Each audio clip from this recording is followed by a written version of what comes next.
To start with, I'd just like to talk about my own healing journey. It was all by chance, if you can call it chance. Things just kind of fell in my lap, so I went from one to the other. I started off doing a course in psychotherapy with a spiritual connection. I don't know why I chose to do that, but I thought this sounds interesting. I didn't see myself as a healer, though of course looking back I can see that I was. I had without the training, I had the feelings of wanting to heal. So I couldn't continue with the course. I did a year, but then to carry on, it was very expensive. I had 2 young children, I was a single parent, and I neither had the time nor the money. Enfield, because I lived in Enfield then, had actually sponsored me and given me a bit of a grant towards my studies, but that came to an end. Anyway, one of my great inspirations, if you don't mind me saying this, Tim tends to give me ideas, let's put it that way. And he said, I've just done a course in healing with Delcia McNeil. And I said, I want to do that. So there I was. And this involved 2 years of quite intensive practical work. It was a real journey of self-discovery, and I developed more confidence as time went on. To start with, when I was doing the psychotherapy, it was a shock. It felt like a physical shock that I could actually feel this energy, and I just thought, this is amazing. So I progressed from there. I did a lot of training, really because it fascinated me and because I loved it. So during that time, I was employed as a social worker in Camden. I was a social worker with children and families. It was quite different to what it is now. We worked in isolation, one person.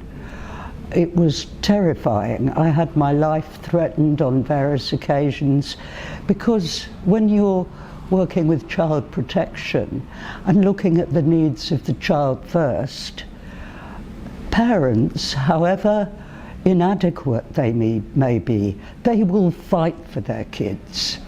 And it may not be the best thing for them. But I found that very conflicting, being a parent myself. So things were kind of gearing up. I got to the point where I thought, this isn't the job for me anymore. I carried on, had a breakdown, and eventually I had a lot of healing at that time, a lot of therapy, a lot of counselling, and I just knew I had to move into a more caring profession. Social work is not a caring profession. It might appear to be, but it's very difficult to, the caring part gets lost. So the end product, if you like, which is the safety and well-being of the child, is put aside amongst all the jargon, all the reports. It's all, everything has to go to court, it's all regimented. And that didn't appeal to me, because I loved working with the people. That was, I felt comfortable doing that. So that was how I started doing healing. And the first thing I did, I was still working then, I decided, because I'd been to India a couple of times, I wanted to try to train in Indian head massage. And there was a guy living in the Holloway Road, not far from me, called Mr. Mehta.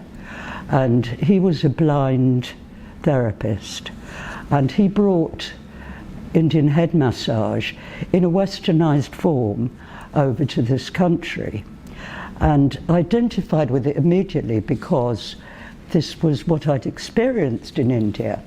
You go, you have wonderful massages, they always include the head, and I thought this is wonderful to relieve stress. And I worked quite successfully in various different settings. I help people with TMJ, you know TMJ? It's the joint between the two jaw bones, and people get pain in there with strokes, even the after effects of a stroke where people were still suffering from paralysis. I'm not saying it was a cure for anything, I'm saying it really helped to alleviate symptoms. And headaches particularly. A lot of headaches are caused because people are sitting at computers like that. And it puts a lot of tension on the what do you call it?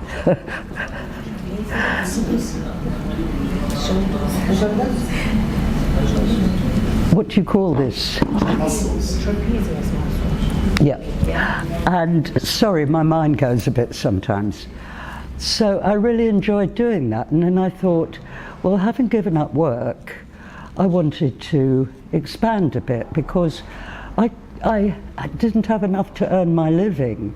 I retired when I was 54, and I only had a pension from work and disability, so that couldn't keep me going with children and a mortgage and everything.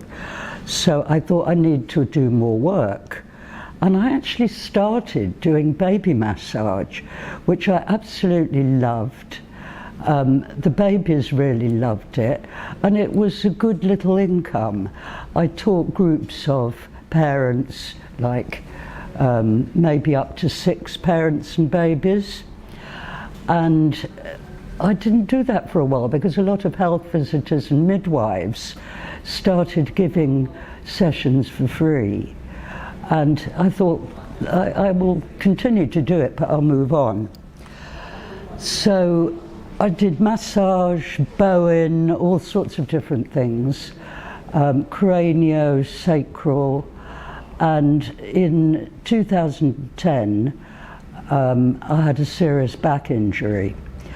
I got very depressed because I thought, how can I work? You know, I would rather die than not being able to work, be able to work. Drugs and surgery I didn't want that. So I thought I couldn't I do a little bit of massage now, but I actually twisted my back doing sacroiliac, not sacro, what do you call it? Cranial sacral? Yeah. And I thought, this is not being kind to myself. When you're a therapist, you need to look after yourself. There's no point persisting through pain to help people because it's counterproductive. And when you're working with energy, you don't want that flow to be interrupted. So then I discovered Reflexology, which is my preferred therapy of choice now. I can do it sitting down. People love it. It's very relaxing, and people are in a position where I can teach them how to breathe properly. I can teach them meditation and things like that. That is just so holistic. Well, all therapies in a way are holistic because we use energy. So I can't do a treatment, a massage or reflexology without incorporating and exploiting, if you like, the energy. So to me, that is wonderful. And I developed, it's probably not just me, but I developed a method of healing the feet. Now the feet are in diagrammatic form, like a map of the body. So if you have the feet out like this is the spine along here, and it's like an open book. So the edge here, where your 2 feet meet together, is, to me, I could just see the chakras. If anybody doesn't know what chakras are, I'll explain. They are energy centers in the body which come from old systems, and using that energy, it produces a very profound healing effect, because I'm working through the chakras, cleansing the aura like that, and that's very satisfying. So all ancient, I worked at the hospice in Hampstead, Marie Curie. This was the most wonderful job I've ever had. Hospices are very holistic, and doctors, nurses, physios, ward assistants, they're all on the same level and equally respected, so it's a lovely atmosphere to work in. And I worked there for 8 years until COVID put an end to it. I would have gone on forever. And I did a meditation every week. Most of the clients I saw were for reflexology, and being in a hospice, of course, they were all cancer patients at some stage.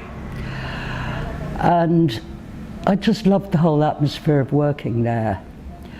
And then I also took on voluntary work with Macmillan at the Whittington Hospital, which of course also ended due to COVID.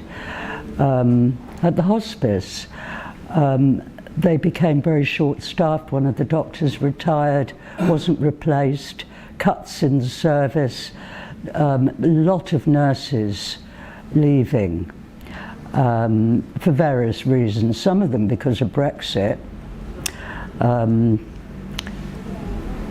People, you know, nurses from Europe. So I suspected, though I hoped it wouldn't happen, I suspected that that might be the end of it.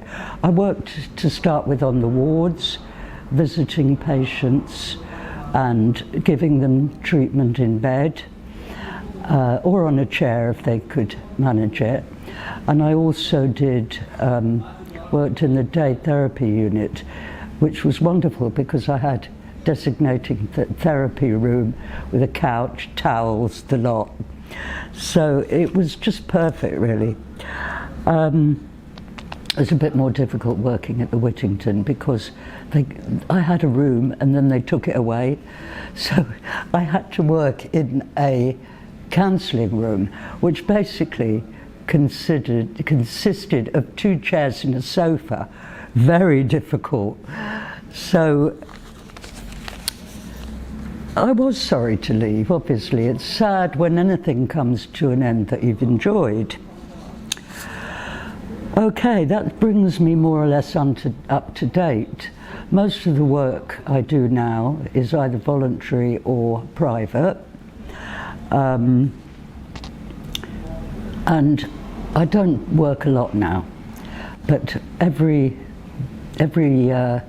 client I see, I really enjoy working with them. I'm working principally at the moment with women going through pregnancy and up to birth, anti-postnatal, particularly women who have conceived through IVF and need a lot of extra support because it's a very nerve-wracking experience. Anyway, within a cultural and historical context, all ancient healing practitioners shared similar ideas about the nature of healing, that the body cannot be healed separately from the mind. They recognized that the body was only the outward form of a non-visible spiritual being in which there existed an imbalance. That's what you were saying about the physical and the spiritual. So healing is the process of making or becoming rebalanced and healthy. Healing is not magic, it is not curing, it is not unscientific, being based on quantum physics and the theories of energy. Curing, on the other hand,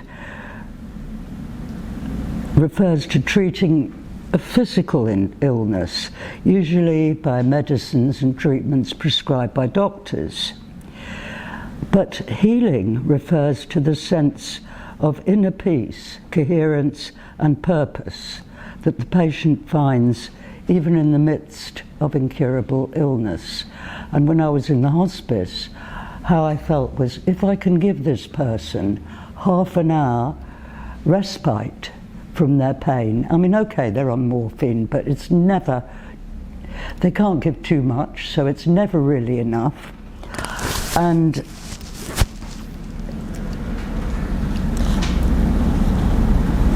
a lot of patients really appreciated that little tiny respite.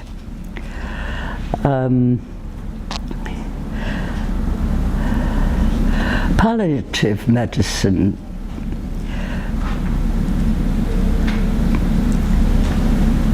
includes spiritual, existential and religious issues, just like I mentioned at the hospice.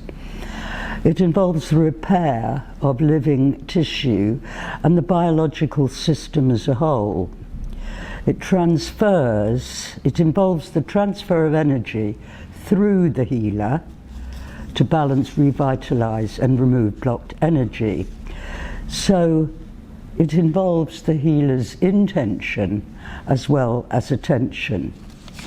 So can anyone be a healer? Probably yes. You have to know how to ground yourself. You have to be completely non-judgmental. And above all, you have to trust what you feel and be willing to work with the energy.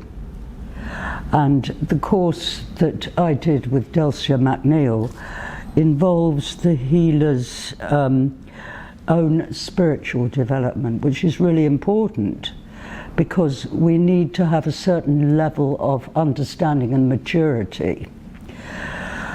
I've just got a little extract from Delcia McNeil, who gave me a little summary of her views.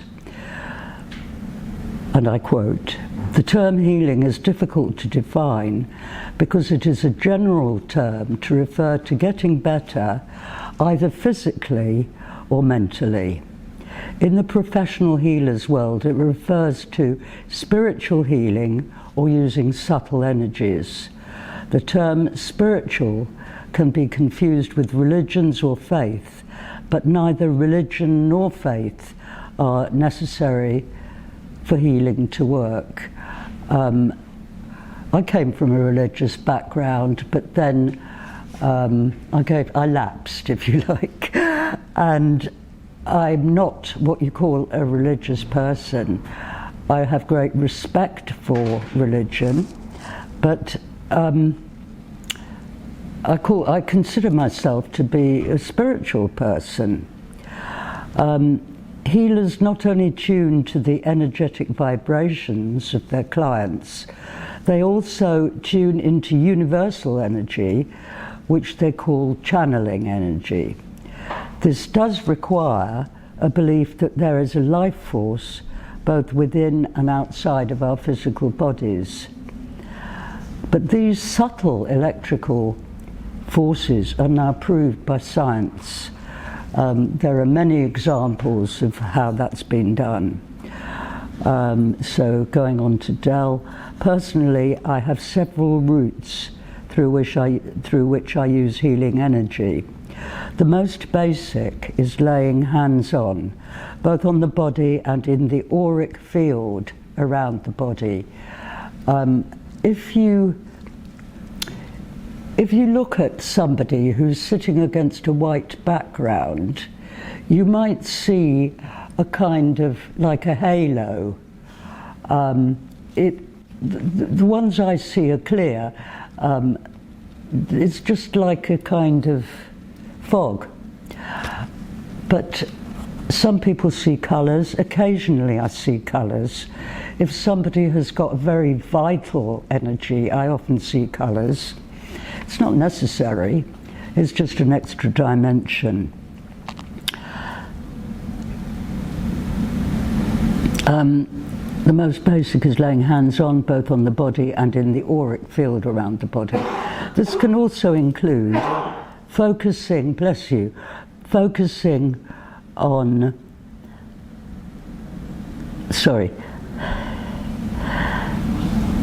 include focus on specific chakra centers. I may be being presumptuous, but I'm sure most people know what the chakras are. They are wheels of energy that align with different colors. So you have red for the base chakra, and then they go up from sacral, yellow, orange, yellow, green is the heart, blue is the throat, purple is the crown, and a clear crystal is at the top, outside of the energy field of the body. Nowadays Delcia works online. This may sound far-fetched, but our experience is that these transfers and connections with energy follow the quantum physics reality of events taking place outside the time-space continuum, like Tim mentioned with healing the medical nodes. Lovely idea. Delcia is also an artist, and I do art with her. She uses colour, movement, shape and texture to create an image that will have a visceral effect on the viewer, hopefully to help them feel more at peace and relaxed, or connect with their own truth in some way.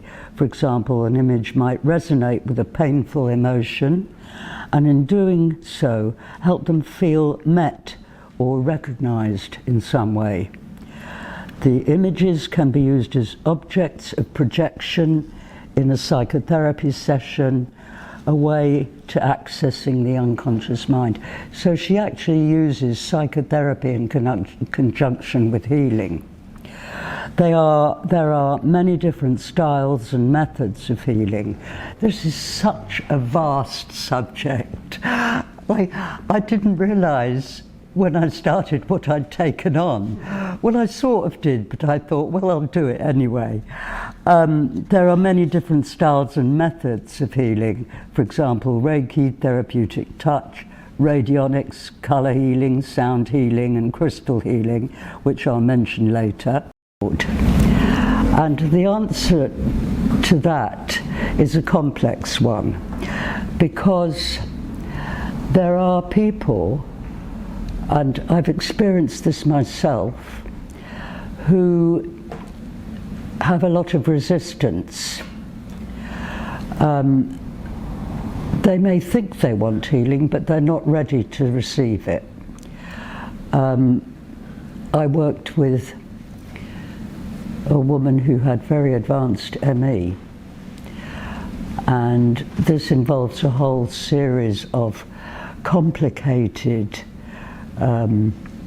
connections, and she was quite angry with me because she didn't feel anything, and I didn't want to. I just accepted what she said because that's her reality. But I felt like I was trying to heal through an iron lung, if you like. It was just so resistant, and it was not a nice feeling. So I didn't tell her that, but I did say, maybe you're not ready. Something kind, because people don't want to feel they're a failure. Anyway, healing in a historical and cultural context. All ancient healing practitioners shared similar ideas about the nature of healing, that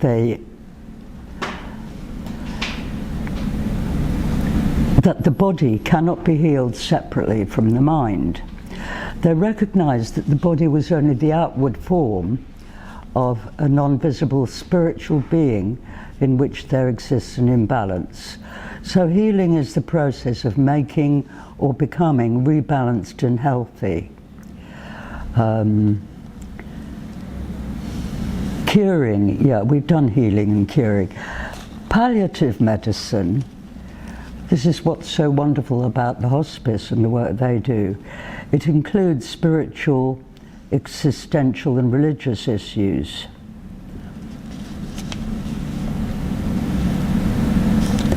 Right. The oldest form of healing is said by many sources to be massage. That quite surprised me. This was practiced from 4,000 years BCE, 6,000 years ago. Early records mention India, China, Japan and Greece. Hippocrates, the so-called father of medicine, who created the Hippocratic Oath, spoke of the value of medicinal massage in the healing process. And healing is an important part of traditional Chinese as well as Ayurvedic medicine. Swedish massage was introduced to the USA in the 1950s, which is a lot earlier than I thought. And now there are nearly 100 different techniques for healing, including aromatherapy, craniosacral, lymphatic, myofascial release, on-site chair massage, polarity therapy, reflexology, rolfing, shiatsu, sports massage, Swedish massage, trigger point massage, and integrative touch. Okay, so there are many theories about the oldest known healing practices. Shamanism. Is it shamanism? Shamanism. Yeah.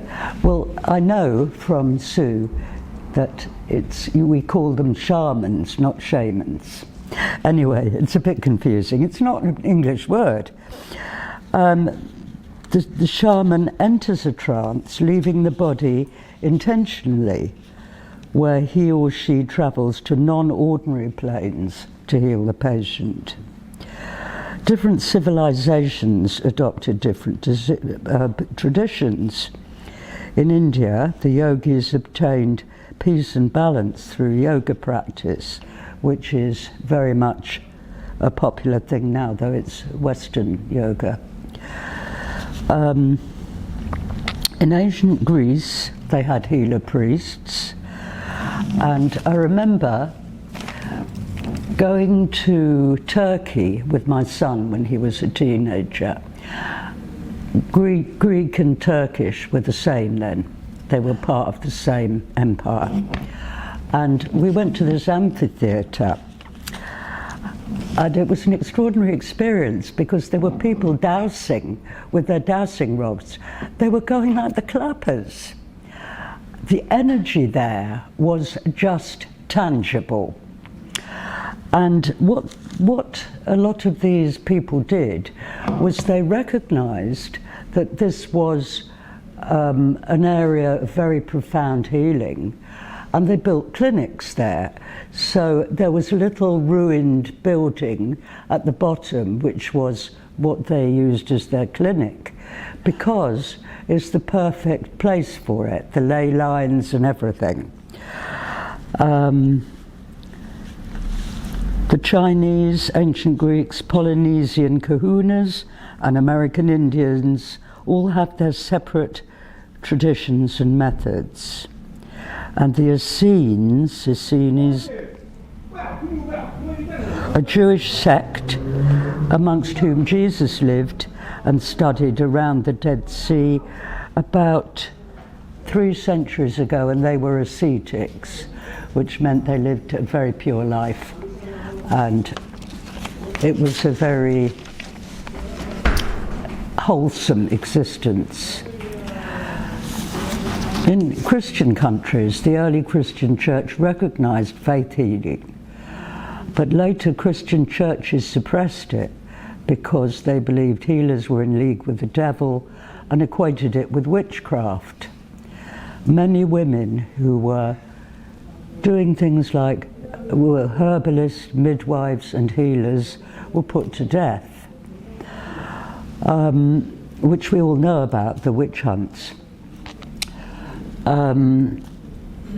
The recognition of the mind's role in regulating health developed through the studies of psychology and psychiatry.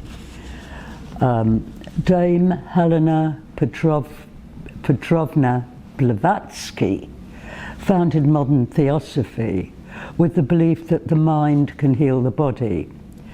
This led to an interest in spiritualism, which led to a great understanding of Christian Science, and healing became common practice. Healing was actually outlawed outside the Catholic Church since until 1961. So it's that recent, 50, 60 years. And then the New Age movement, which started in the USA in the late 20th century, 1970s and 1980s, if you remember, popularized the idea of healing and energy balancing. This is an extract from an article which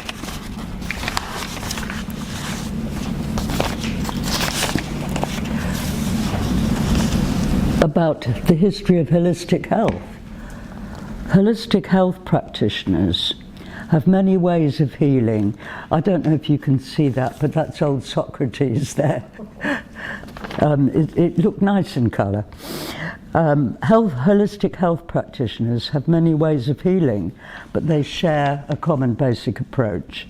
They believe in the ancient idea that healing is most effective when you consider the whole person, rather than focusing on specific illnesses, body parts or symptoms. And in the 4th century BC, Socrates said, "The part can never be well unless the whole is well."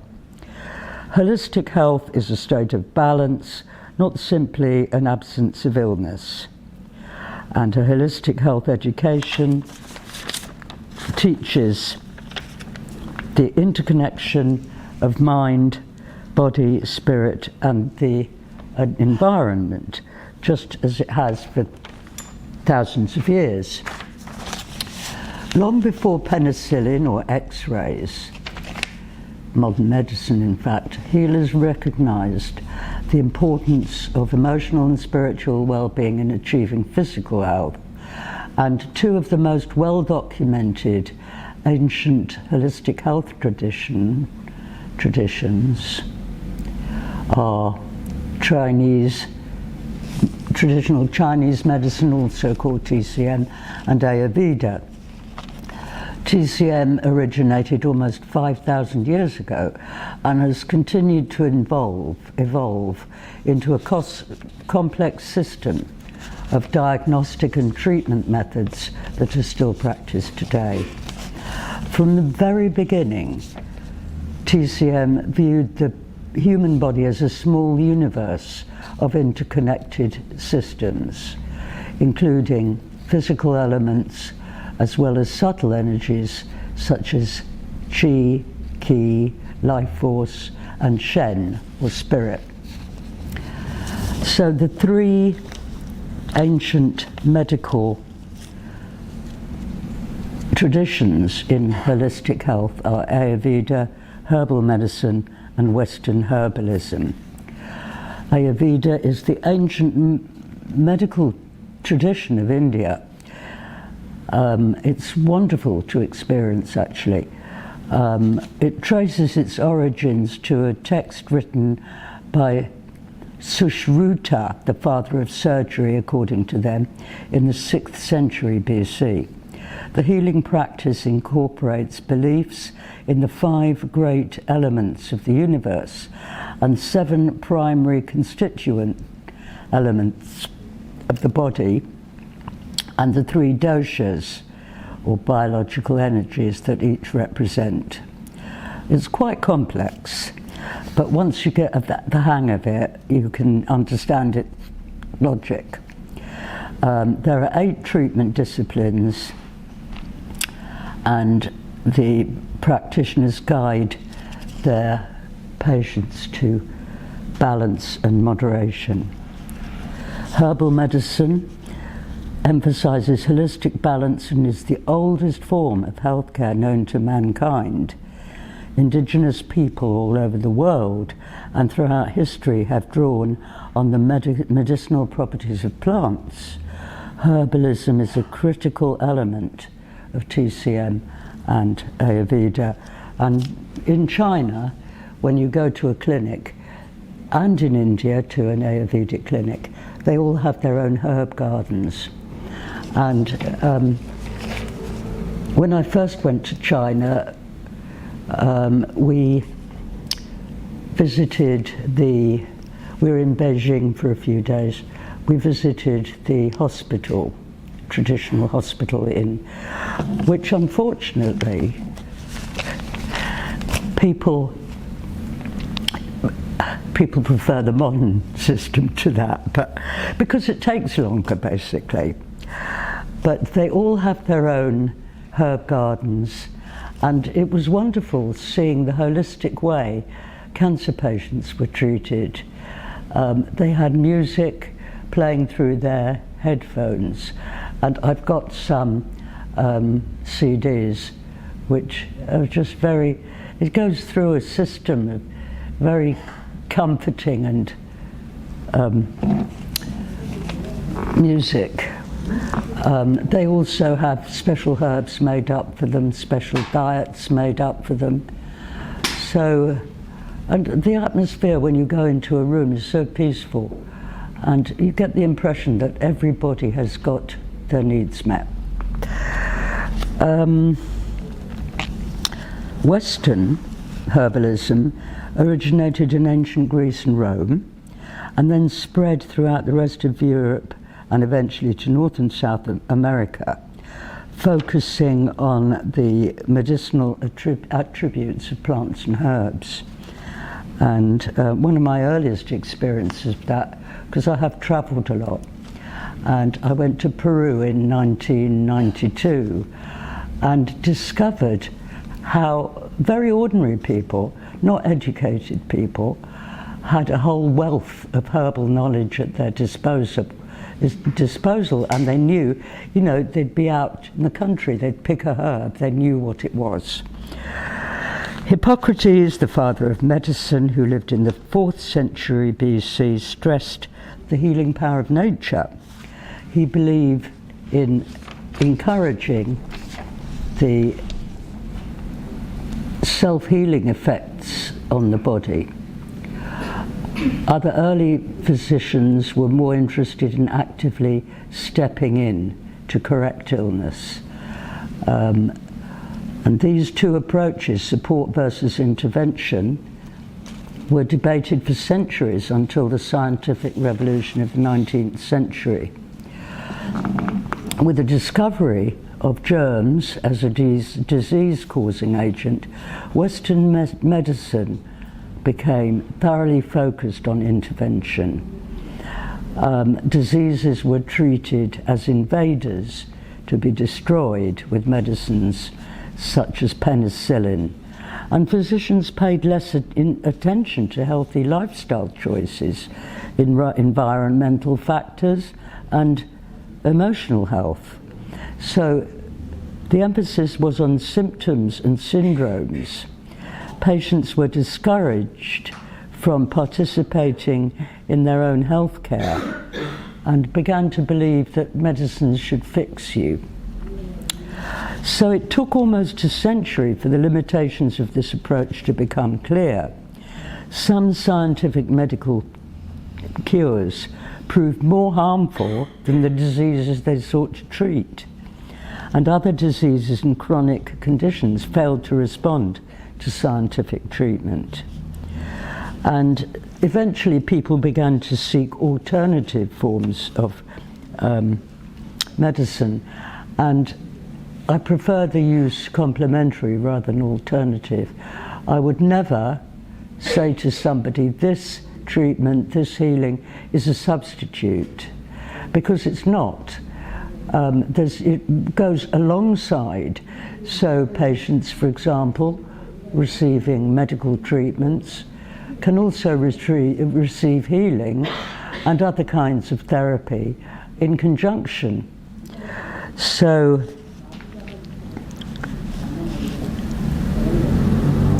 this is a time of great imbalance. There are more pollutants and chemicals in our food and environment than ever before. We face epidemic rates of obesity and chronic disease. A lot of people have poor diet and poor exercise habits. And it's a very fast-moving society, very stressful. And a lot more people than ever, I think, are afflicted with chronic depression and anxiety. So all consumers are concerned for their health. So there's never been a greater need for a holistic health approach. And people are demanding medical alternatives and actively seeking better options for their personal wellness. So there's constant research and development in the wellness industry.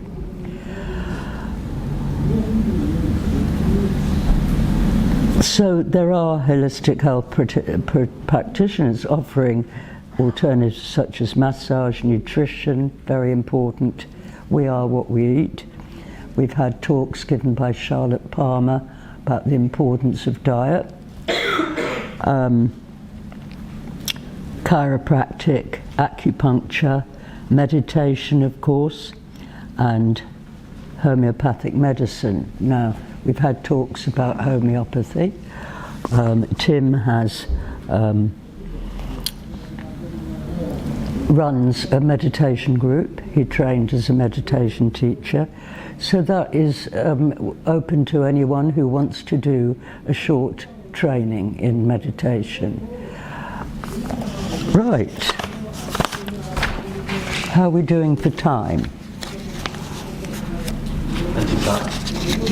Call a break when you feel it's the right time though. Okay, well, I have many friends and colleagues in healing professions, and our friend and colleague Sue Thomas, who is a very versatile healer, therapist, artist, trained to be a shaman. So she's written me a summary about shamanism. It comes from, shaman comes from the Siberian, this surprised me, Russian word, shaman, meaning the one who knows. It is widely accepted for thousands of years through history and across continents. These wise people were the ones that held the tradition and customs, taking part in ceremonies and rituals to enable healing from the community, for the community. Shamanism excuse me, thank you, is the oldest spiritual practice, 100,000 years of history, but still alive today and relevant to us too. It is a living system. Thank you. It is a living system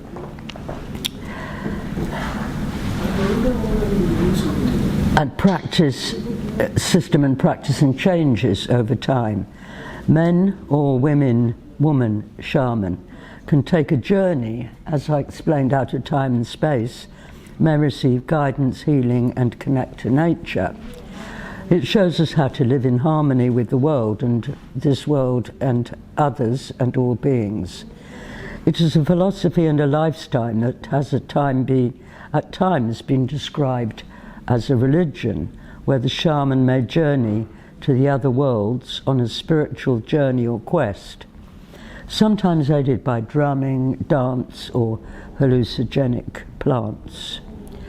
So a shaman mediates between the visible world of matter and the invisible world of energy and consciousness.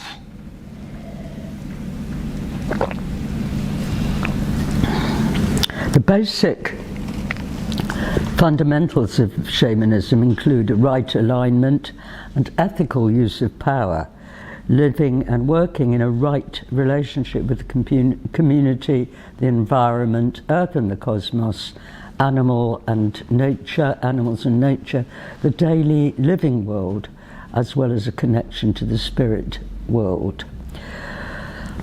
A shamanic journey is a practice common to most indigenous peoples throughout history. By listening to a drum beat, the shaman can enter an altered state of consciousness beyond time and space to access spiritual guidance and healing, reconnect with the cycles of nature. The Q'ero Indian shamans from Peru, I have actually been to Peru, don't journey in order to bring about a spiritual state. But we did have a shaman who kind of tagged along with our group, and he introduced us to some of the ceremonies.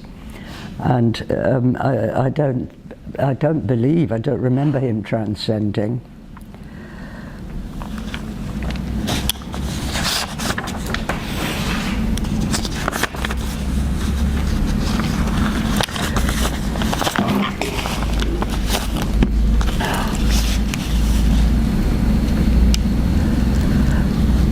For thousands of years, the shamans provided an essential role in many cultures.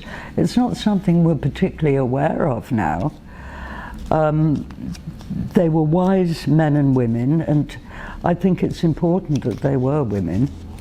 It was like equal, you know. Men didn't have a divine right in these things. Had deep knowledge of healing. They have perfected the art of traveling in consciousness to other levels of reality, gaining access to information, and at times can seem quite extraordinary about how to treat or prevent disease, avoid negative situations, clear family issues, traumas, plan for the future, and much more. They are also instrumental in dealing with death and dying and caring for those who are going to the end of their physical journey, preparing them for their transition. Traditional shamanism was always focused on the community, whereas modern-day shamanism also engages in personal self-development and self-healing. And as we continue our own healing and healing for others, it is possible to experience more joy, empowerment and appreciation for life. Healing is about coming into a more harmonious relationship with our lives and the world around us.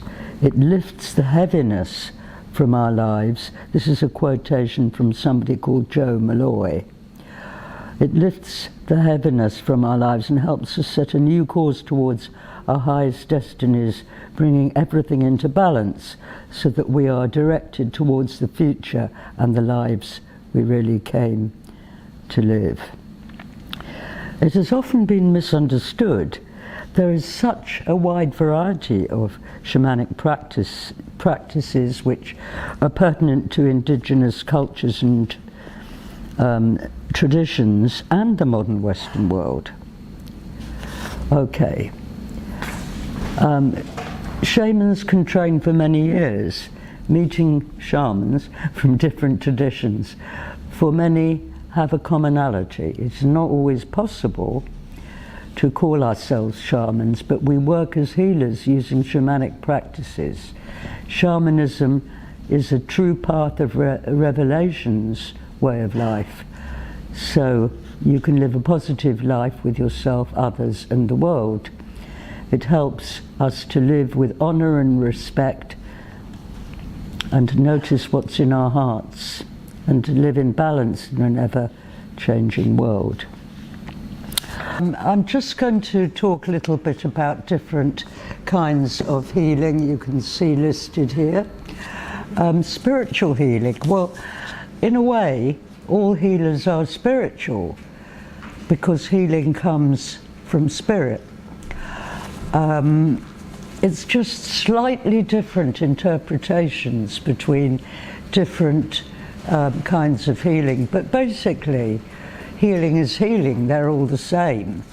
They're based on energy, based on balancing the body.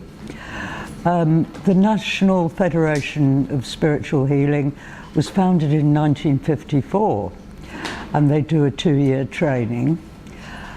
Actually, the word spiritual comes from Latin, meaning breath of life, which I think is rather nice. They define healing as regaining balance of mind, body, and emotions. It is a natural energy therapy that complements conventional medical treatments by treating the whole person, mind, body, spirit. You see, healers are always very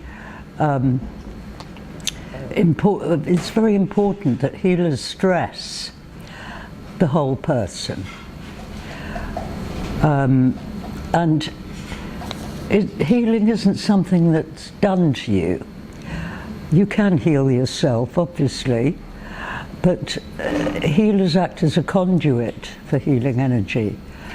And basically, it's there everywhere. You just need to feel it and bring it in. So the benefits can be felt on many levels, including the physical. And for instance, meditation. I practice meditation when I'm in a lot of pain. It focuses the mind on something else apart from the pain. And when we do self-healing, it's the same mechanism. We think about the areas that are in pain and bring down healing energy towards it.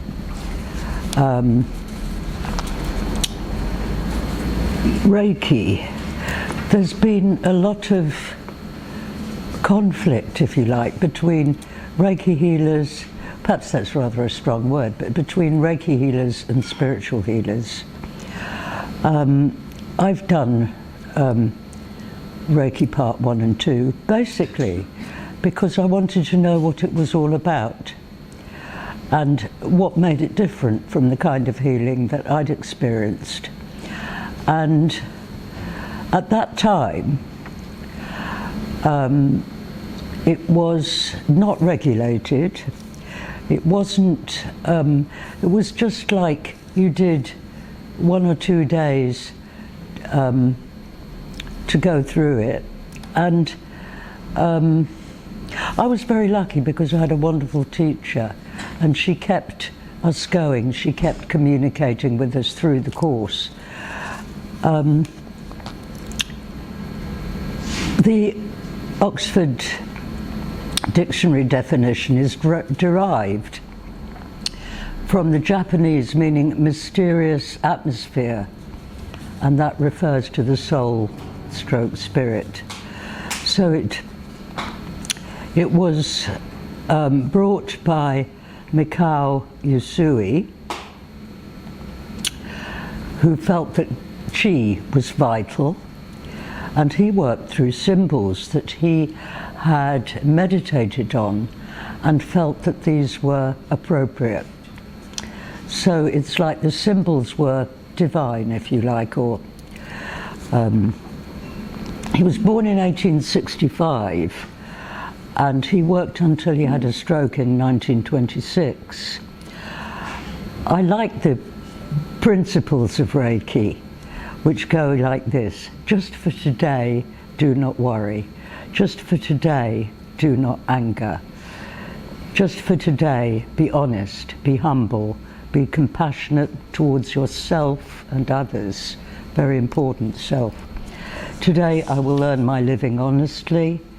So there were 7 mantras to improve your life, which to me is a wonderful basis for any religion, because it tells you, it's a kind of moral code really, but it's not a punitive thing. I mean, the God I was brought up with was a very angry God, and if you were a bad child, like I probably was, like a lot of children are naughty sometimes, my mother would say to you, and then I remember I tripped on the stairs. I was like 7 years old, and she said, "That's God punishing you." Well, I'm sure we all know that, but heard that, but in my mind, God does not punish. God guides us, but whatever we call God is simply compassion, total love. So it's not the kind of God that a lot of Christian people, Jewish people, Catholic people, a lot of people grew up with that idea, and God is a jealous God, and you know, all this kind of thing. So Reiki symbols, according to what is believed, they allow people to take their healing further. So they alert the body, the mind and the body to change. Personally, when I'm doing healing, I find the symbols distracting. I could never learn them. You can have them posted around your room if you want, but I couldn't identify with it, maybe because it was so foreign. You know, it was a completely different language, a completely different script. But I just thought, let's go for, you know, the thing without the symbols. So, another thing that I use in my work is crystal healing. I love the energy of crystals. And it's amazing to think that these solid objects that come from deep inside the earth are actually full of energy. And they allow us to move fresh energy into the body. They offer internal connectivity that enhances external connectivity. And that's because they have a stable and unchanging energy pattern. Even rocks,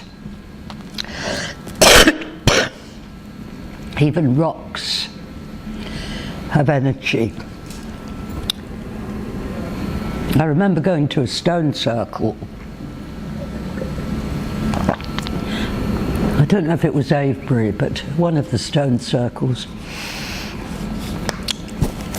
Took off my pendant, stood next to a stone, and he was going round like this. It was amazing. And they all went round the same way. It wasn't like one was clockwise, one was anti-clockwise. And I just thought, wow, this is so powerful, you know, that there's even all this energy in the rocks that are thousands and thousands of years old. So each crystal has a unique frequency and energy field. So they act like tuning forks to help bring harmony to an unstable energy field in the body. Individual crystals have their own special energy that aligns with different areas of one's life according to their colour and type and shape. I qualified in crystal therapy in 2011, and I use a pendulum. I was just going to ask, what crystals would aid sleep? Aid sleep? Have you done much work on that? I would have to look it up in my crystal Bible, which there is actually a crystal Bible. I think a calm colour like turquoise. I know sleep is sometimes very difficult for people, especially in this weather. So I use it in my healing practice to enhance and balance the chakras using a pendulum. And if people want to know, I can tell them what sex their baby is going to be. That's all based on the energy. I'm always right. It's a great relief, but it works. And if I feel somebody is really out of balance, they might be very distressed, their energy might be very scattered, for instance. They might be going through trauma. So I line the stones according to the chakras, starting with red at the base and going up to amethyst, top of the head, and then the top one, the clear crystal quartz, which is the ultimate stone for healing, clear quartz. Jade helps with getting rid of toxins. Rose quartz for love, friendship and healing relationships.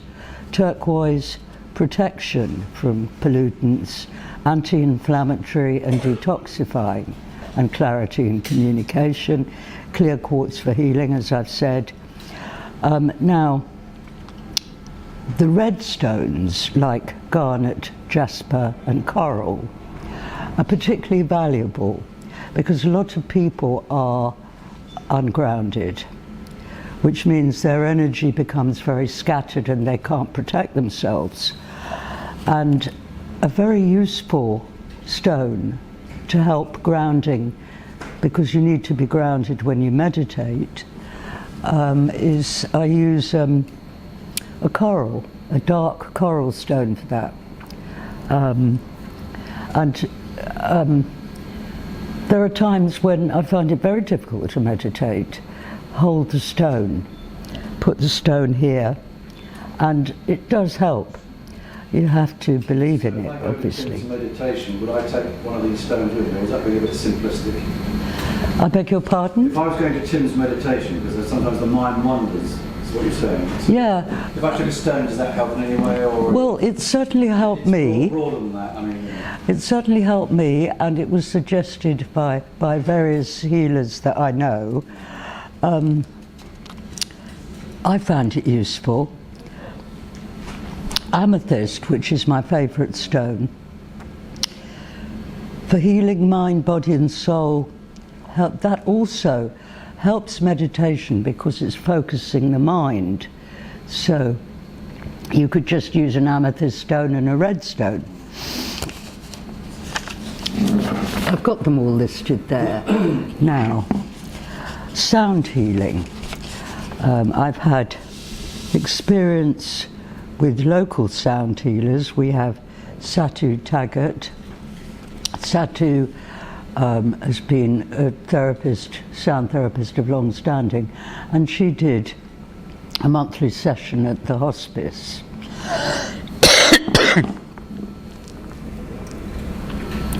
And also Alistair Smith. He is actually the partner of my yoga teacher, and they do wonderful sessions together where she does yoga, then that finishes, and then the sound healing comes in. It's so profound.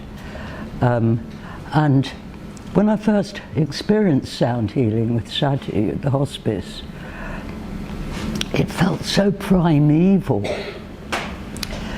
She uses huge gongs, and 2 huge gongs, and then a lot of indigenous instruments like bells, drums,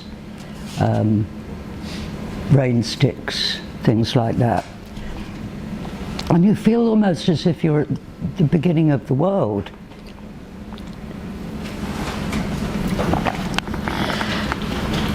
And what sound frequencies do, it slows down brain waves, so you get a deeply restorative state, resulting in improved sleep. There you are. You've got improved sleep there, so. Reduction of chronic pain and high blood pressure. Sound healing is believed to date back to ancient Greece and is as old as recorded history. It's mentioned in the oldest spiritual texts. Also, chanting and drumming. The first known use of music as a healing source comes from the Aborigines more than 40,000 years ago. Chanting, very much part of yogic and Chinese traditions. Chanting creates an opiate effect on the body, and the ancient Greeks used music to heal. And of course, parents have sung their children to sleep since time immemorial. Pythagoras was, of course, a mathematician, but he was also known as the father of music. I can't think of what the date for that would be. And in 1896, doctors in America found a connection between sound and healing because it improved blood flow and was used in the 1940s to rehabilitate soldiers. If you've been through a traumatic experience, I think music is one of the things that can really get through to you. So, spiritual sound, I think that's that. Right, my favourite subject, reflexology. For me, it's the perfect treatment. I've seen a lot of therapists cause themselves physical damage through doing massage because it is very physical. You have to constantly move around, press, that kind of thing, use pressure. Modern reflexology is based on an ancient form of therapy practiced in China as long as ago as 2380 BCE. And at a similar time in Egypt, there's a tomb of a pharaoh called Ankh-Mahor. And the Chinese wrote a classic called The Yellow Empress. The classic of internal medicine is the beginning of the discussion about life force and points and areas in the feet. It has since been adapted several times to produce a modern reflexology treatment. I find reflexology truly holistic. It produces profound relaxation of the whole body and mind. And people tend to apologize and say, I'm sorry I fell asleep. Well, that's the intention in a way. When somebody is so relaxed that they just fall asleep, it's good for them. So I qualified in reflexology in 2007. I had quite a bad back injury, which I am still suffering from, and it made it very challenging to do holistic lymphatic massage. So I chose to make reflexology my main form of treatment, and I worked as a voluntary reflexologist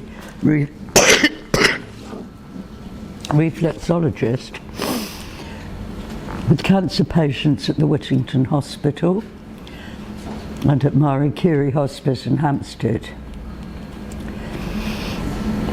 I find it very difficult to do any form of treatment without exploiting, if you like, the energy. Because to me it's just natural, it flows naturally every time I encounter somebody's energy field. And I combine treatments with healing.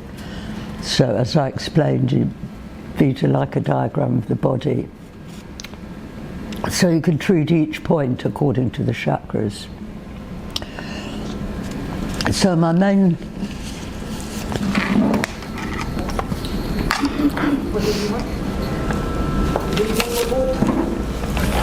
speciality, the kind of people I tend to work with, the kind of people who tend to come to me. I mean, anybody can see my website, and I suppose my two areas of expertise really now are working with people with cancer anytime along their cancer journey, and women along the whole path from preconception really to postnatal.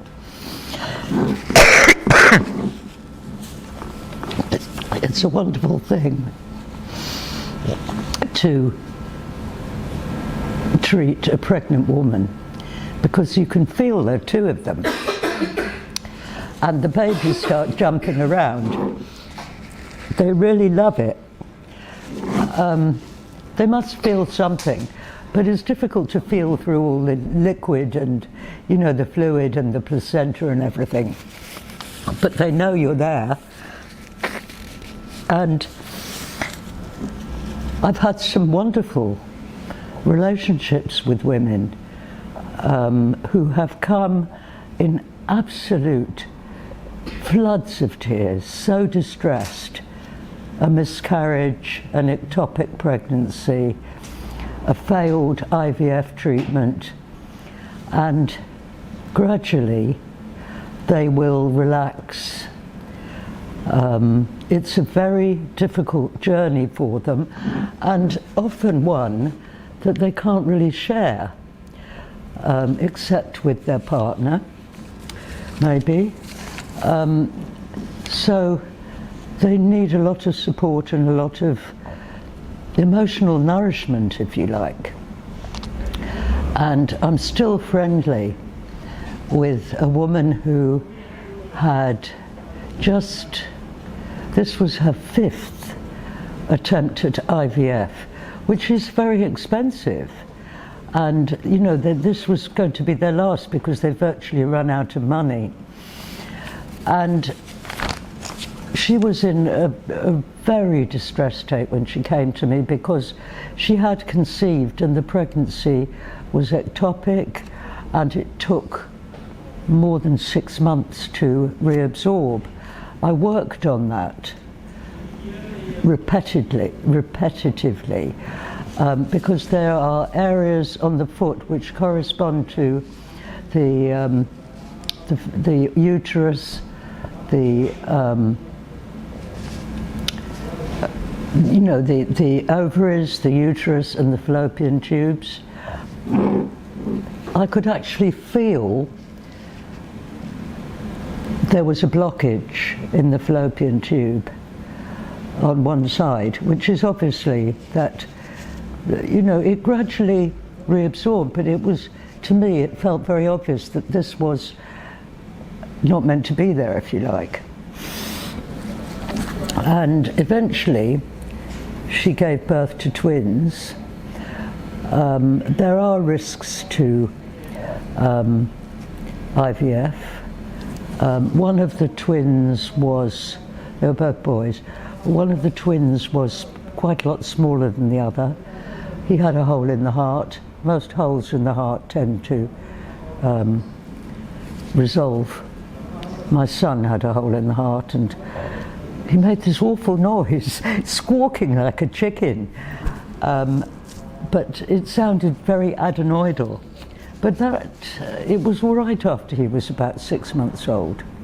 It's quite normal because the body is so complex, it doesn't always completely knit together. And anyway, these two boys were thriving. They still are. They must be about 5 now. I meet them every summer in the park, and it's nice to watch my boys, if you like, growing up. I'm always right about the sex of the baby. I just feel it. And it's intuitive, really, because I had 3 children. I knew with each one what the sex was. Nobody believed me. They thought it was just wishful thinking or whatever, but no, it turned out right. Sometimes you have to trust your judgment, but not make too much noise about it. Okay, so that was sound healing. And finally, I'm going to talk about the book that we see over there. This is I Fly Out with Bright Feathers, that you can see, from Allegra Taylor. It was written in 1987. And this presentation wouldn't be complete without mentioning this work. It's about her own self-discovery and her own setting out on a spiritual path. Her journey started, it can be anything that sparks you off. Her mother was dying, and also when her son was very ill, and she felt energy flowing. And she read the work of Elizabeth Kubler-Ross about dying well. I think some of you may be familiar with that. She was a pioneer, really, in the field about dying. So Allegra wanted to explore healing in different cultures, and first went to Kenya. She got to Kenya and became very ill. She had a chest infection. She was alone in a foreign country, and all the women gathered round her and supported her. And she was in contact with the healing power of love and acceptance. And that drew her to go and see healers. She asked were there any people that did healing.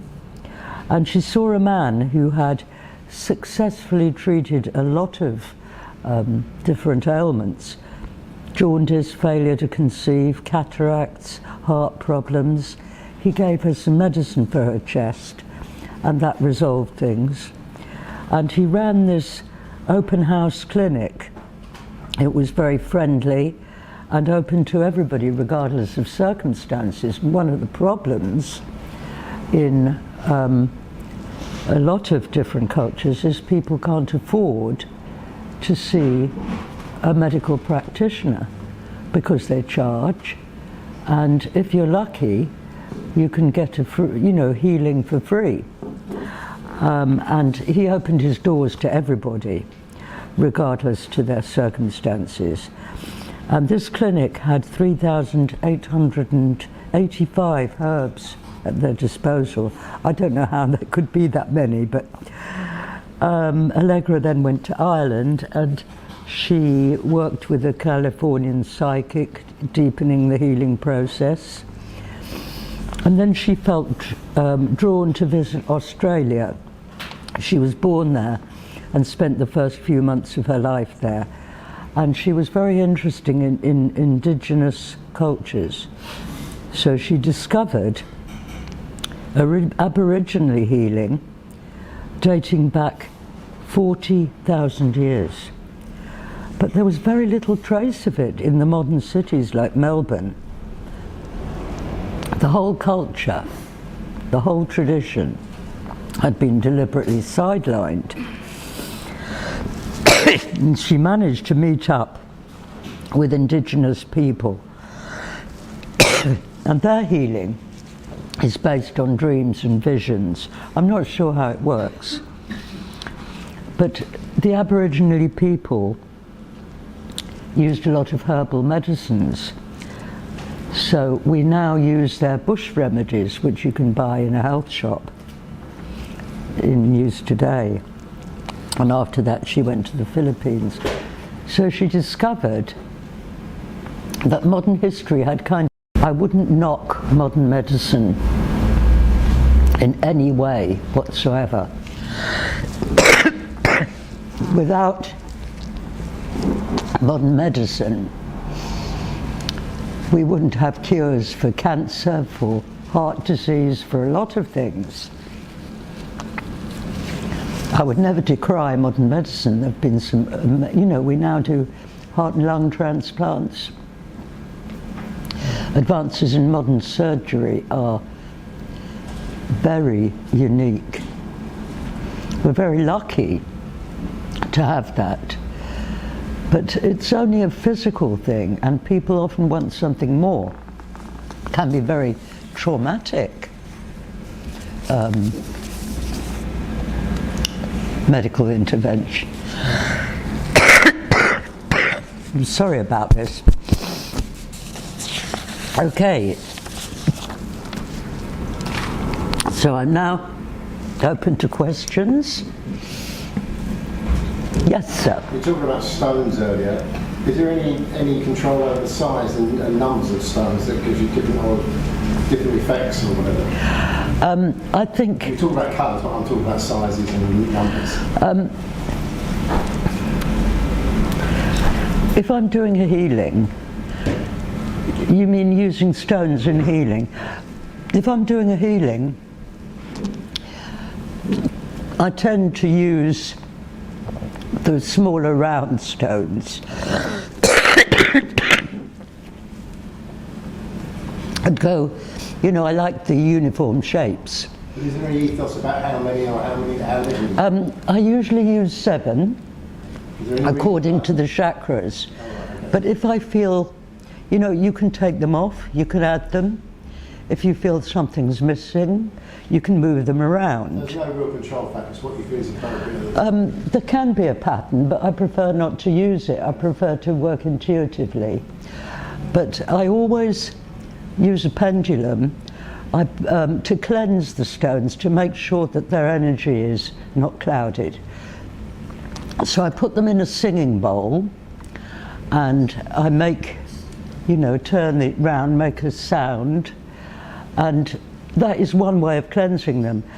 Another way is to put them outside under moonlight. It may be cloudy, so I just prefer. I do clean them sometimes. My friend Richard Hammond's got a London for meditation. What, sleep, meditation, anything that... I've got a very small amethyst stone which I bought. I'm just thinking having a rucksack load and then you bring a lot or something, I was wondering how many is the minimum you need. That's what I'll do. The thing is, if you're doing meditation and using stones, you have to be lying down, because otherwise they'd fall off. You have to go out the shed. No room, there is no room. You're putting outside, it's too good. Yeah, so, in essence, healing can be performed anywhere. It can be performed with people sitting, standing, lying, walking. People do walking meditations. That is a very nice way. If you're in nature, particularly, and you do a walking meditation, it really brings you in contact with energy, because you've got the energy of nature in itself, and then you've got the energy that comes through the meditation. So there are many forms of meditating. I think it's something that people think they can't do. Quite a few people think they can't meditate. It's just a question of practice, really. Patience. Start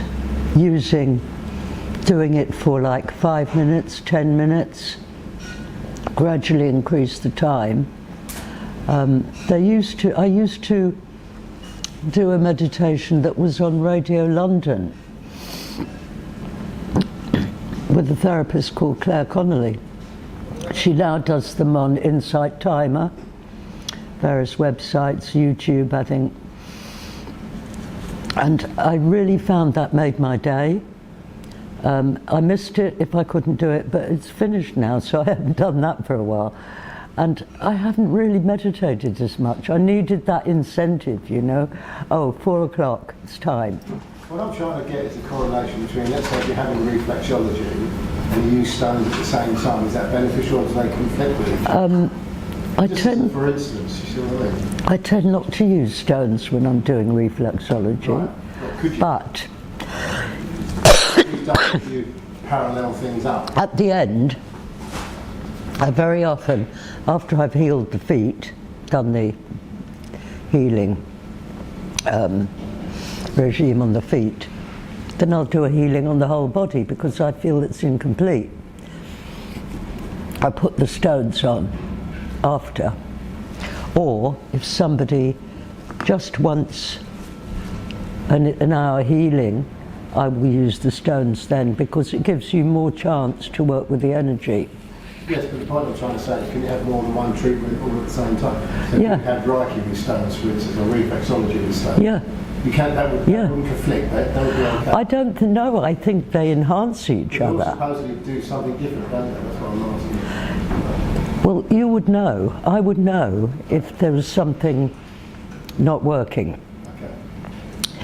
Okay. Sometimes it's not necessary to use stones, so I would take them away. If stones are really for when the energy isn't coming through properly. It's disordered. The person is imbalanced. So it's very helpful to use it then. But somebody, may have wonderful working energy. They don't need stones. If they want stones, I just give them, ask them to choose one and get them to hold it. If they know what they need. They know what stones they are attracted to. Yeah.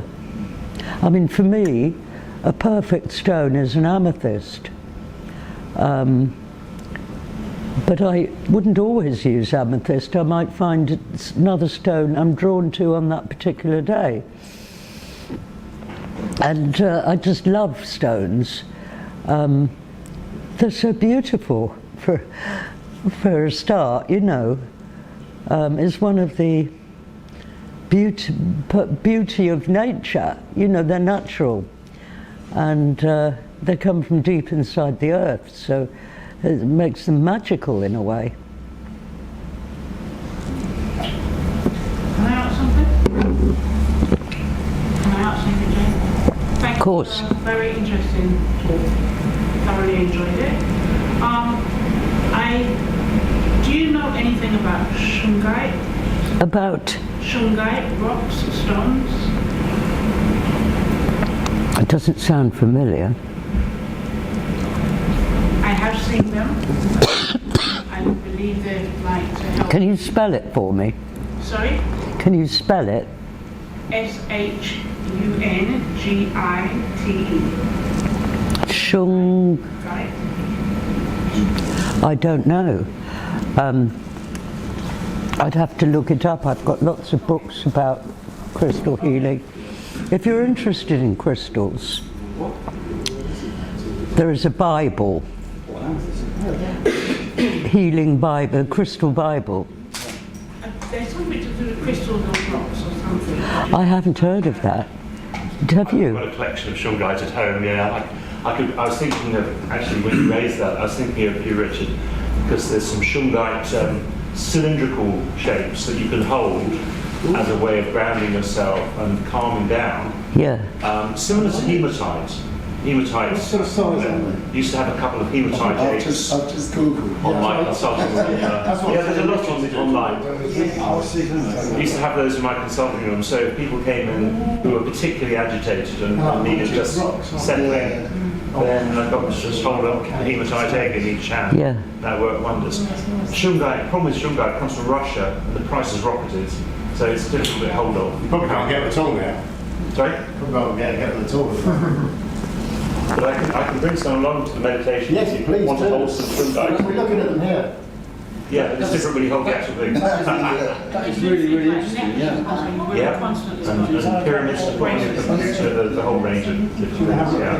Things on your phones to try and balance the EMF on phones. Which Shungite? That's really interesting. We have a sample here. Yeah, it's supposed to absorb EMFs or protect you from EMFs. What's an EMF? Electromagnetic radiation. It's like black marble, isn't it? Yes, it does. Chris, what's an EMF? No, well, it is a kidney stone, but that's how it's Chris, what's an EMF? Huh? EMF. Yes, two. Bring them along, EMFs, please. electromagnetic Okay. frequencies. Yeah, we can bring a whole range of things. Get rid of Shungite. props. Tim, When actually, he's lying down outside. I was well grounded Web as the of next Wisdom man. is practising. What is it? Chemical? Shelley has Shungite. Is it like hematite or iron? Does it have iron? Hematite is Just googled what they look like. not actually ferrous, is it? It's a different. Shungite, a village in Russia.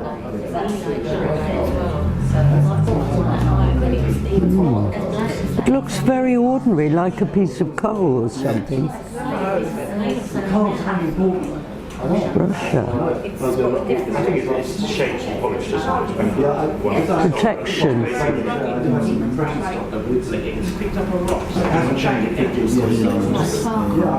Is that a medical Miracle stone. 2 million There's a lot of articles on it. carbon based. Yeah, it looks like gold. I'll look that up. Thank you.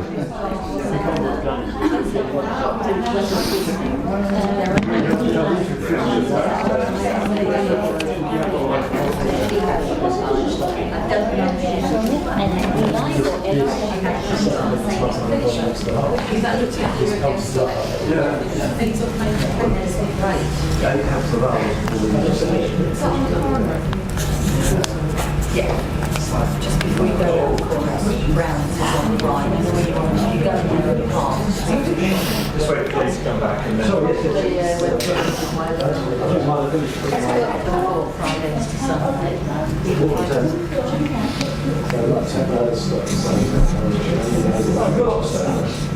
I got some most of it. I use for arm exercises in my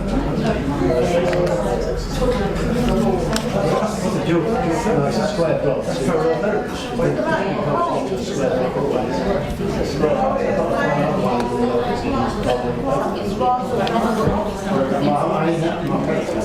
Order. If we could just quiet down and Jay, Richard's got another follow-up question he'd like to ask you. Well, it's not, you mentioned something, you talked about rolfing in there. You talked about rolfing. I've only ever had one session of that. 70 quid about 5 years. I know very little about No, it. okay, I wonder if somebody else might have done it. I've had one session. It's like shiatsu times 2. Yes. And it was so bad at one point, and I just completely relaxed and just looked at underneath. I just switched off, and then I didn't feel anything at all. But it was quite strong. It's strong. Very strong. Well, that's what I thought. But I wonder if somebody might have had it or come across. Well, if you're a very sensitive person, you will find some treatments. I can't tolerate acupuncture. It completely overwhelms me. And I know other people, other healers who feel the same. I think you are so sensitive that you overreact.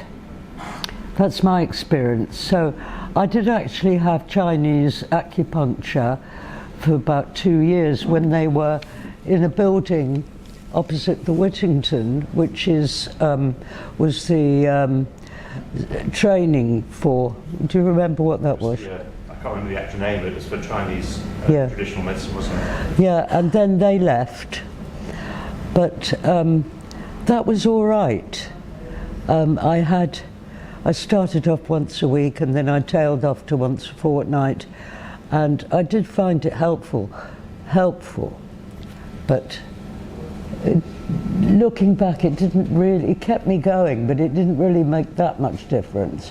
But it wasn't overwhelming in the sense that acupuncturists I've seen since then,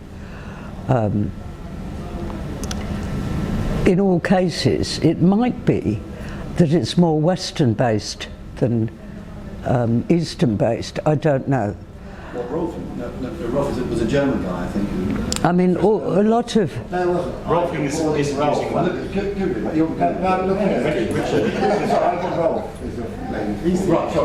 think really the difference is that they're working on the deeper tissues, therefore more pressure is required. Compared to, say, Bowen therapy, which is very light touch, working on the fascia level. So it's where the level you want to work at that you're trying to operate on. Well, I didn't know what I was up myself in for, and I was But it's like sports massage. Sports massage is pretty deep. I've never experienced Rolfing myself. You haven't? Oh, we have. I haven't, no. Have you, Tim? Has anybody experienced Rolfing? Well, it's something maybe we should all try. If I find any called Ida Rolf in America, crazy. American German, right? Is it based on shiatsu? Pressure, but very strong. I don't think that. Just like tissues. Any more questions? Very strong back. Well, we've done it in... Are there any more questions required? There we go. We've got through it. Yes, sir. Listening to everything you've been saying tonight, there's a lot there to take on board.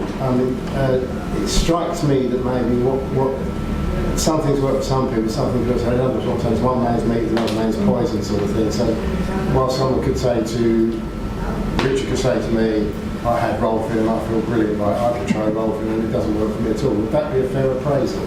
It's each person's thing works for some people. Yeah, that's right. Is that fair analysis? And it's very much a question of personal choice. A lot of people try different therapies until they find one that suits them.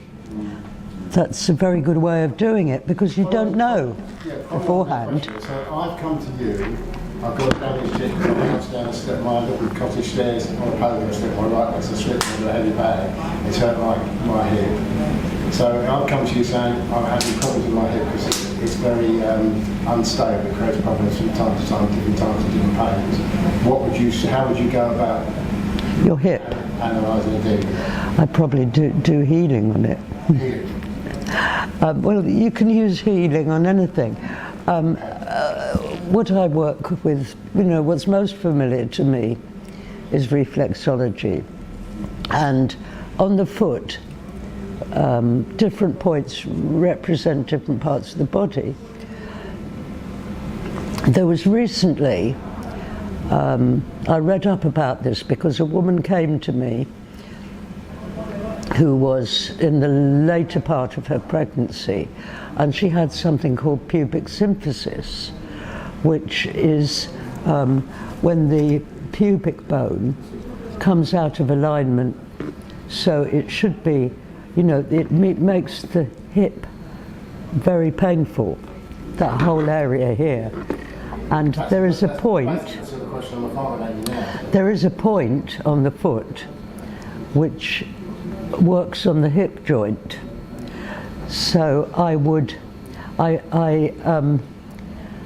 treated her with particular attention to that, so I spent longer on that point, and it really did help. And what sort of treatment was that? Reflexology. And if you came to me for a reflexology treatment, I would know what parts of your body were not working as well as, or painful or whatever. So that's intuitive. But if you tell me you have problems with a hip joint, I would specifically choose to work with that for longer, because it's all selective. You can just do a whole sequence which is like prescribed, except that most of the time I do it in what they call the right order, but other times I don't. I can be drawn to different parts of the foot. But that would, when you take somebody's history and you ask them, because every session you take, well, certainly the first one, you take all the details of somebody's medical history, what their problems are, and in actual fact, the only contraindication for reflexology, doesn't matter if somebody is pregnant or anything really, the only thing that matters is that they haven't had a DVT. So as long as nobody has had a DVT recently, anyway, in the last, say, 6 months, anybody can be treated. How long? I would say 6 months. Sorry? 6 months. It's the only contraindication that we know of. Blood clotting you can't. So I would be asking you for all the details. I would like to know about your diet, exercise, sleep patterns, so I can form a picture. And, you know, whether you have any particular problems in any area of your body, any recent operations. Yeah. I would be able to identify that your hip was a problem, and I would work with that. I mean, to me, reflexology covers everything. There are certain things, I guess, it doesn't help with, but each case is different. Reflexology is essentially the power lines, isn't it? It's reflex. Power lines, isn't it? No, reflex points. It started off with the vertical lines like that, and then it went on to various people in America studied it and came up with the idea it wasn't just meridians, there were actual points. Some of them coincide with Chinese acupuncture points, but that system was only developed in like the 1950s. So it's actually, if you imagine, I should have brought a book with me, but if you imagine the sole of the foot, and each foot is different, obviously, like a map of the body. So if I was looking at I'd start off with the right. So facing me, it's that one. And on that foot, there are points like the heart, the liver. Kidneys. No, sorry, the liver's is it on the right or the left? I'm asking a doctor and he doesn't know. Anyway, yeah, so each foot is slightly different, but there are points which they have in common because in certain cases, both parts of the body, like the colon, will be on both sides. The esophagus and the stomach will be on the left. And so there are slight variations, but the spine is basically the same. So, you know, the organs is slightly differently positioned, but the spine, you have starting with the big toe, which is the head, going down to, you know, through the spine to the hips and knees, and there's also a very useful point, which is what we call the sciatic point, which is across the foot on each side, and that helps to alleviate sciatic nerve problems. Yes, sir. I think this could be an idea because I went to an osteo for something to do with the knee, and we got chatting for some reason. Reflexology might have come into it, and he said, "I can't tell you officially, you shouldn't do this, but if you get a golf ball and you massage the bottom of your foot with a golf ball and you put certain pressure on it, It's an acutherapy. it's to go there." And I tell you one. Tennis ball. Well, you can have a tennis ball. You should have a tennis ball first, then you got the golf ball if you like, and then I use it. and I got twinges all the way up. I was obviously down pressures. Now that could be my reflexology would probably cover that. It's another way of looking at it, but it was extraordinary feelings going up. You got all the way up to shut the shackles. I mean, if you're doing a reflexology treatment, it can trigger certain points. It's the energy going through, it won't last. No. But it's like, how can I explain it? Well, your nerve lines come alive, isn't it?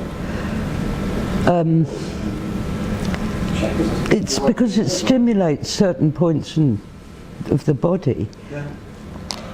You might feel a little twinge or an impulse. It's getting into alignment. Yeah. If it hurts, that's a different matter. I don't hurt people. It's against my principles.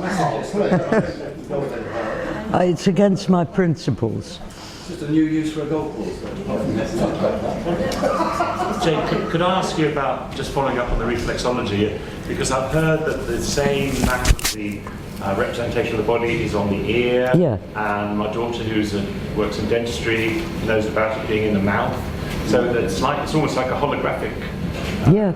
imaging, isn't it, the representation, and the energy connections which are around the body are mapped out in different areas just in the same way. Well, there are reflexologists who focus on the points of the ear. I don't personally, because I work mostly on the foot, but if I'm doing an Indian head or a massage treatment, then I will do the point on the ear. But some people are actually trained to do proper ear reflexology. And of course, you can use the hands. There are people, for example, who might have a leg missing. You can't do reflexology. Well, you could on one leg, but it wouldn't be balanced. So you would use the hands. It's not as powerful. I do my hands every day, but it's not as powerful as doing it on the foot. Can I ask a question? Just wanted to ask you. Could you speak up, please? Yes. If somebody comes to you, they tell you they think they've got a particular problem, will you possibly discover actually it's something else? Yeah. And tell them. Anything is possible. But generally, people know, they identify which part of their body is not in balance. But I can identify the parts of the body that aren't balanced. The cause behind the cause behind it, you know. It might not be anything that somebody's aware of. I mean, not everybody, and there's also referred pain. You might get a pain in one area of the body and it's actually coming from somewhere else. But I don't work so much on pain, I work on wellness. And I hope you're going to go away with some ideas that, about the nature and the history of healing and all that, because it's an amazing subject and it's so vast. Jane, thanks for cheering me up. I was feeling awful tonight. I wasn't going to stay, so your gentleness prompted me to stay there. Thanks very much. Thanks for saying that, Simon. Thank you.